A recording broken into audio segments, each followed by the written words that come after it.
Friends, does love really change a person completely? Maybe today's story will help us find out. There's a high school girl named Yuri. She looks stressed and different from other girls her age. The main reason is poverty. She always dreamed of studying at a good school, but she knew that dream might never come true. When she came home that day, she quietly sat in the corner, upset and tired. Her mother tried to comfort her and said, "Don't worry, one day you'll get into a great college." But Yuri knew the truth. Without money, it wasn't possible. She blamed her father. He had died saving another child's life, leaving Yuri and her mother to struggle alone. Angry and hurt, she said, "If he wanted to be a hero, he could have at least left us some money." Those words broke her mother's heart, and she slapped Yuri in frustration. Shock and anger filled Yuri, and she ran outside into the dark, rainy night. She didn't care about the rain. She was too upset. After walking some distance, she saw a cave. Inside were old, broken things scattered everywhere. She decided, "I'll sleep here tonight. Tomorrow I'll just go straight to school." The next morning, when Yuri stepped outside, everything looked different. Her town was gone. Instead, there were wide green fields everywhere. No houses, no roads, no cars, nothing. Since she had not eaten anything the night before, she felt weak and fainted. A Japanese soldier named Sukama found her. He helped her up, gave her water, and took her to a woman who ran a small restaurant. He called her Aunt Churu. Aunt Churu gave Yuri food and helped her feel better. While eating, Yuri noticed a newspaper on the table with the date, June 2nd, 1945. Confused, she asked why the woman kept such an old newspaper. Aunt Churu replied calmly, "That's today's newspaper." Yuri froze. She rushed outside and looked around carefully. Everything matched the Japan she had read about in history books. Fighter planes flew loudly overhead, and she realized World War II was still happening. Panicking, she ran back to the cave, hoping she could return to her own time, but nothing worked. Finally, she accepted the truth. She had traveled from the year 2024 to the year 1945. Tired and scared, she returned to the restaurant. Aunt Churu gave her a small room to rest. That night, she also gave Yuri a special chocolate from Sukama. She explained, "Only a few selected soldiers get this chocolate. Only they know its taste. No ordinary person ever gets one." And she was right. When Yuri finally tasted it, the flavor was unlike anything she had ever experienced. Rich, rare, unforgettable. The next morning, Yuri began helping Aunt Churu with her daily work. While working, she learned something surprising. The restaurant served all soldiers for free. Aunt believed these young men were angels who risked their lives for others. A little later, a girl around Yuri's age came by. She brought fresh fish that her father had sent. People often did this. They would send ingredients whenever they could so Aunt could feed the soldiers properly. Soon, Sukama arrived with a group of soldiers. When Sukama saw Yuri, he stared at her for a few seconds, unable to look away, until one of his friends nudged him to sit down. Aunt introduced Yuri to everyone, and Yuri began serving tea. When she reached Sukama, she softly thanked him for the chocolate he gave her the night before. Before Sukama could reply, one soldier placed his chocolate on her tray. Then another did the same. Soon, every soldier added their chocolate. Yuri was confused. "How does everyone have this chocolate?" she wondered. One soldier smiled proudly and explained, "We're fighter pilots, a special unit. No one knows when we will die, so this chocolate is given to us as a special honor. Only we receive it, no one else." The word "die" made Yuri fall silent. Her face changed and Sukama noticed instantly. After the meal, sensing her worry, he took her to a nearby hill. From there, the view was stunning. A field of white lilies covered the land like a soft blanket. Standing among the flowers, Yuri experienced a feeling she never had before. The air smelled sweet and peaceful, almost unreal. They talked for a while. Yuri finally asked quietly, "Aren't you scared of what you do?" Sukama looked at the sky and answered, "No, I am serving my country. Why should I be scared?" Yuri lowered her gaze and whispered, "But war never gives anything back. It only takes lives, especially innocent ones." Her pure honesty made Sukama smile softly. "You're brave," he told her. "You speak straight from your heart." That night, Yuri couldn't sleep. She knew the truth. Japan was going to lose the war. She knew what was coming. Burning cities, starvation, loss, pain, a broken nation. She wanted to save Sukama, to protect him from the fate he didn't know was coming. But how could she? How could someone change history without destroying everything? She wished she could rewrite the past, but deep down she knew. Changing time always comes with a cost, and that cost could be terrible. The next day, more soldiers came for food, and Sukuma was with them. Since Aunt wasn't there, Yuri served everyone herself. Everyone looked happier than usual because it was the birthday of one soldier's little girl. He showed everyone her picture with pride, but there was sadness in his eyes. He said he hadn't seen her for more than a year. Yuri was shocked and asked, "So you're going to war without meeting her even once?" The soldier nodded and said proudly, "Yes, I'm ready to sacrifice everything for my country,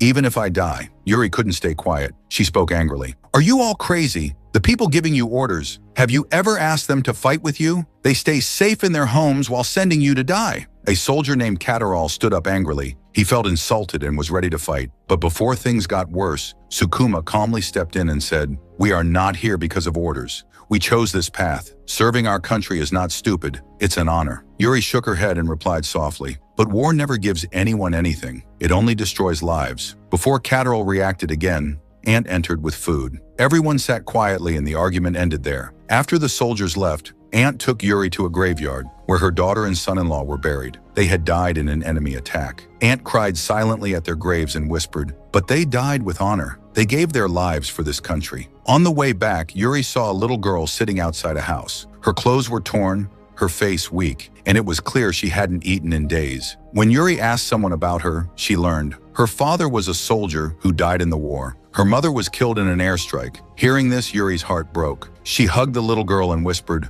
"Just a little longer. Japan will lose this war soon. After that, everything will get better. Japan will become strong again." But someone else heard her. A commander standing behind her grabbed her hair and shouted, "What did you just say? Say it again." Yuri didn't hesitate. She repeated her words. The commander became furious. "You think Japan will lose? How dare you insult your own country?" He moved forward, ready to kill her. But suddenly Sukuma ran forward and stopped him. The commander began hitting Sukuma. Right then, Ant appeared and shouted, "Stop! Do you even know who he is? He's from the Special Forces. These soldiers are heroes, and you're attacking him?" A crowd gathered, and finally the commander backed off and left. Sukuma took Yuri home safely, but Yuri was shaken. She felt something terrible was coming. Still, Sukuma stayed close to her, like a silent protector. But history was already written. August 6th, the day Japan still remembers with pain. The day the United States dropped the atomic bomb on Hiroshima, forcing Japan to surrender. Yuri had only read this in textbooks before, but now she was living inside that moment. And the fear inside her kept growing. One day, while Yuri was cleaning the restaurant, she heard a group of soldiers talking quietly among themselves. Their voices sounded worried and nervous. They were saying things like, "Yesterday's attack destroyed almost half of Japan, and whatever is still left won't survive for long. The enemy is planning something massive. If our leaders don't act fast, everything will be over." Yuri wanted to listen more, but Aunt called her from outside. Aunt gave her a bundle of warm clothes and said, "Take these to the nearby village. They will give us money for them, and with that money we'll buy grains for the restaurant." So Yuri began walking toward the village. But today was different. Today she was about to see the real horrors of war, not just read about them in history books. As she reached the fields near the village, she noticed people running toward her, terrified and crying. Before Yuri could understand what was happening, she looked up at the sky. Enemy planes were flying overhead, but they weren't just flying, they were dropping bombs, one after another, like falling leaves in a storm. Within seconds, loud explosions shook the ground. Peaceful homes, farms, and families were destroyed in the blink of an eye. Fire spread everywhere. Smoke covered the sky. Screams echoed from every direction. In just moments, everything turned into ruins. Hundreds, maybe thousands of bodies were lying on the ground. Yuri could have run away. She had a chance to escape, but her heart didn't allow it. She felt she owed Ant something: kindness, loyalty, and love, the same love she had received. So instead of running, she turned back and rushed toward Aunt's home. But before she could reach it, a house exploded nearby, and its roof collapsed onto her. She was trapped under heavy rubble. She struggled, pushed, and tried everything to free herself, but the debris wouldn't move. Fear took over. She started losing hope. Then, faintly, she heard someone calling her name. She looked around through dust and smoke, and there he was, Sukuma. Without wasting a second, Sukuma reached her, pulled away the heavy pieces, lifted her onto his shoulder, and carried her far from the danger. When they finally reached a safe place, Sukuma spoke quietly, but there was fear in his voice. "If something happened to you, I would never be able to forgive myself. Please, stay safe." That night, Sukuma couldn't sleep. His mind was full of thoughts, so he stepped outside to clear his head. There he found his friend Itara sitting alone. Itara looked broken, tired of war, tired of loss, tired of life. After a long silence, he finally spoke. "I don't know what to do anymore. Should I go to the battlefield, or should I stay with the woman I love?" His voice shook as he continued. "Everyone I cared about is already gone. My family, my relatives, all died in this war. She is the only person I have left. I can't lose her too." The next morning, all the soldiers came back to Ant's restaurant for one last time. They weren't there for food. They were there to say goodbye. By nightfall, they would leave for the battlefield. Sukuma walked up to Ant and bowed deeply. With a soft but emotional voice, he said, "You took care of us like we were your own sons. For us, you are not just a cook. You are like a mother, a goddess." Ant tried to smile, but tears filled her eyes. Yuri stood nearby, quietly watching. Her heart felt heavier with every passing second. She already knew the truth. This was the last time she would see them. They wouldn't come back. The pain became too much, and Yuri stepped outside to hide her tears. On her way out, she saw Atara, standing alone, breathing heavily, looking nervous. Yuri immediately understood. He wasn't going to war. He was planning to run away. A moment later, other soldiers found him and surrounded him. Shaking with fear and crying, Atara shouted, "Please, forgive me. I've already lost everyone I love in this war. My family, my relatives, all gone. Only one person is left, the woman I love. I want to live for her. I can't lose her too." One soldier stepped forward angrily and yelled, "So you're running away? You're turning your back on Japan? You traitor! A soldier's duty is to fight, not run after a woman." Before the soldier could continue shouting, Yuri stepped in, bold, angry, and fearless. She pointed at them and said, "You can't force someone to die. Atara has the right to live. If he wants to protect the woman he loves, let him. What is wrong with choosing love over war?" Her words hit everyone like lightning. No one spoke. Even the angry soldier became silent. After a long moment, Sukuma walked to Atara, put a hand on his shoulder, and said gently, "Go, live your life. Be happy." Atara fell to his knees crying, but this time out of relief. After everyone left, Sukuma took Yuri to the lily field one more time. The wind was calm. The sky was soft and golden with the setting sun. It felt like the world was holding its breath. There, Sukuma finally spoke about his own dreams. He told Yuri that he once wanted to become a teacher, live a peaceful life, and help children learn. But after his father died serving the nation, he made a choice. He would also become a soldier, just like him. Yuri's eyes filled with tears. She held his hand tightly and whispered, "Please, don't go. Japan is going to lose this war. Please believe me." But Sukuma gently moved her hand away and said, "If soldiers like me step back, all hope will be lost. Who will protect the innocent? Who will protect the children? Who will protect people like you?" Yuri shook her head and argued softly, "One day the world will respect Japan.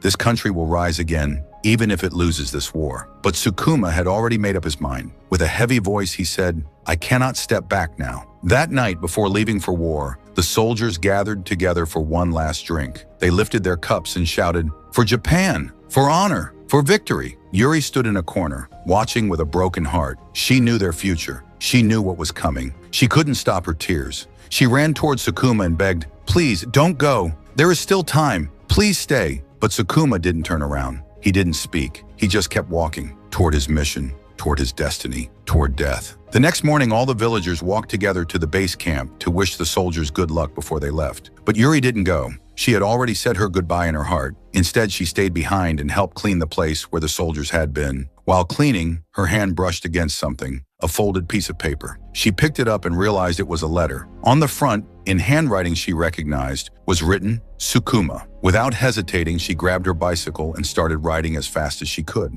Maybe she wanted to return the letter, or maybe there were still words she hadn't spoken. Her legs shook, her breathing grew heavy, but she kept going. Faster, faster. She reached the base just as the planes were preparing to leave, but she was too late. The crowd was cheering loudly. Her voice, her screams, her words, all drowned in the noise. Ahead of her, Sukuma climbed into his plane. His face was calm, determined, and full of pride. He was ready to fight, ready to honor his father, ready to give everything, even his life, for his country. One by one, the planes lifted into the sky. Some soldiers smiled bravely. Some cried quietly. They all knew, deep down, this was their last flight. Yuri watched helplessly. Her chest tightened. Her heart felt like it was breaking apart. She called his name with all her strength, again and again, until her voice disappeared. Her vision blurred. Her knees gave out. And then, everything went dark. When Yuri opened her eyes, everything had changed. She was no longer at the base. She was lying in the same cave where she had first fallen asleep days ago. Back in her own time, back in the present, back in 2024. She stepped outside, confused, searching for answers. There were no lily fields, no soldiers, no war, only modern houses, roads, and cars. For a moment she wondered, was it all just a dream? She rushed home, and the moment she entered,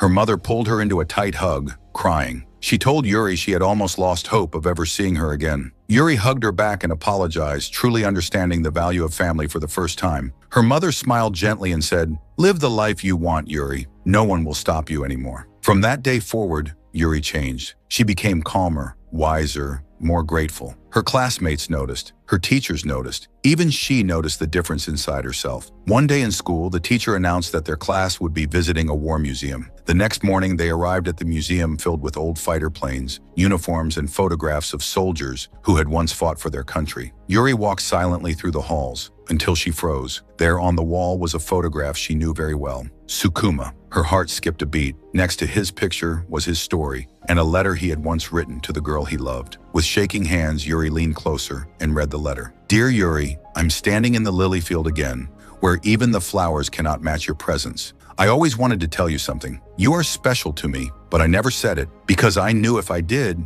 you would never let me go to war. I want you to be happy, to live freely, to follow your dreams. You are full of life. Stay that way. Now, it's time to say goodbye. Maybe one day, somewhere in another time, we will meet again. Yours, Sukuma." As she finished reading, Yuri fell to the floor and cried harder than she ever had before, because now she knew. It wasn't a dream. It was real. Everything had truly happened. She had traveled through time. She had loved someone, and she had lost him. Later, Yuri returned to the lily field, but now only one single lily remained. She gently touched it and closed her eyes. In that quiet moment, she finally understood. Life is precious. Every day is a gift, and the value of sacrifice can last forever. Even though she spent only a short time with Sukuma, he changed her heart forever. So Yuri made a choice. She would follow the dreams Sukuma never got to live. She would become a teacher. She would teach children not just history, but the importance of peace, love, and life. And with that, this beautiful story comes to an end. Tell us in the comments, how did this story make you feel? We'll meet again in the next video. Thank you so much for watching. Peace out.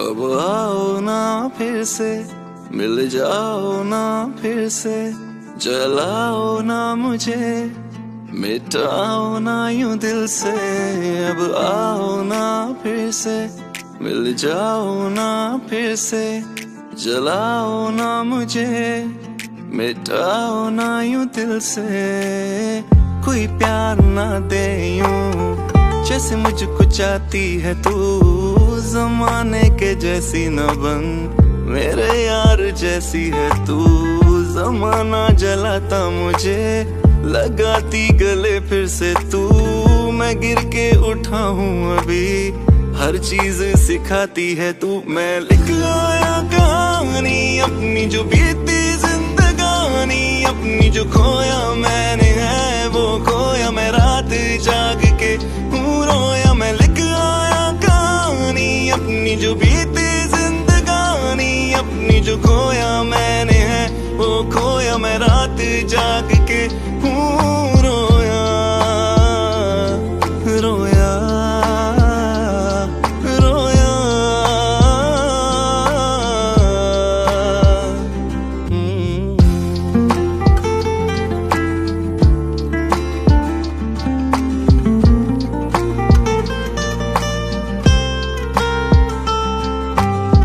ख्वाहिश मेरी रह गई तुझसे मिलूं मैं कभी तुझको मैं प्यार दूं और बेशुमार दूं दिल तो जला है बहुत इसकी सजा है बहुत फिर भी तेरा ही रहा मेरी नहीं मानता जितना भी चाहूं तुम्हें मिलना है दर्द मुझे होता है क्या इस तरह कोई भी इश्क यहाँ तुम जो मेरी ना बनी किसको बताता फिरूं ये दाग दिल अपना किसको दिखाता फिरूं वक्त बदलता है सबका तुझको तो इसका पता था फिर मुंह क्यों मोड़ गई थी मुझको यूं छोड़ गई थी साथ निभाना था मैंने दिल भी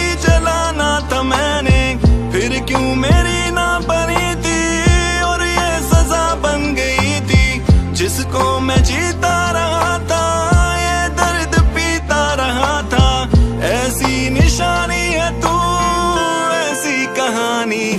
मैं लिख आया कहानी अपनी जो बीती जिंदगानी, अपनी जो खोया मैंने है वो खोया मैं रात जाग के रोया। मैं लिख आया कहानी अपनी जो बीती जिंदगानी, अपनी जो खोया मैंने है वो खोया मैं रात जाग के रोया रोया रोया।